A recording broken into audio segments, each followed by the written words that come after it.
Thank you.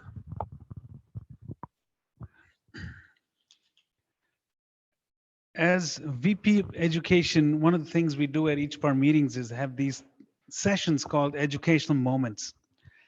And Eric and I often tag team on these. There's Eric. Eric, would you be showing the quick? Okay, maybe. I wanted to quickly repeat what I did 2 weeks ago because we didn't have a lot of attendees in that meeting, which is what it what does it mean to be a Toastmaster? So Caesar's role today, as you're noticing, he's the host of the meeting. He's sort of started the meeting and is flowing the meeting all the way down, making sure the agenda is followed. Whoever's supposed to come up here does so, and all of those things. So it is an important role. And I wanted to quickly go over, and at the risk of repeating myself, I think it's an important enough area. So I will quickly mention there's three aspects to being a Toastmaster. There are things that you have to do before the meeting, things you have to do during, and things that you do not after, towards the end. So before, during, and at the very end.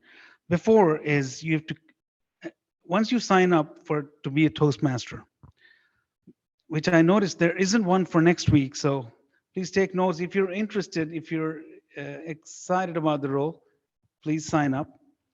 First thing you do is you look at the agenda and or speak to the education, VP education, which would be myself, and figure out who the members are, which members are scheduled to speak, prepared speeches, which happens right after the intermission.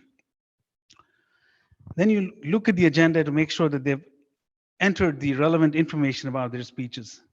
If not, then you reach out to those speakers via email or phone or text or whatever makes sense and remind them, because that information needs to go into the agenda ideally by the weekend, so that when it's printed on Monday morning, all that information is on there. Second thing is reach out to the table topics masters to make sure that they have selected a theme for the meeting, and also they're ready with their questions for the table topics. Third thing, communicate with each of the speakers in advance and remind them. We've had situations where there was a speaker on the agenda, but they didn't know that they were the speakers. They may have signed up a while ago, or maybe they were assigned, which happens from time to time. But going forward, if you are assigned, we'll make sure that we contact you directly and make sure that you're aware that you will be speaking. And you can always back out and say, I'm not ready and I'll do it another time. That's all, that's fine too.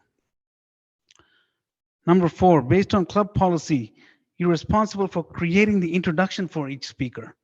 So oftentimes speaker will enter their intro, so how they would like you to introduce them. But if that doesn't happen, you can always write a sentence or two introducing them. Those are the 4 main points for before the meeting. Oh, sorry, there's one more, printouts.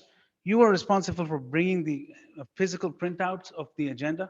If for some reason you're not able to, again, reach out to the VP of Education and I will bring it. Second, upon arrival at the meeting, arrive a little bit early to complete any last minute details and check with the speakers to address any last minute changes. During the meeting, make sure you begin and end on time. Timing is crucial. Timing is crucial, which I'm seeing the red here. And finally, the table topics master, make sure you connect with them and the general evaluator, and basically making sure that all the major roles and the people that are filling them are aware of them and are not just coming in unprepared.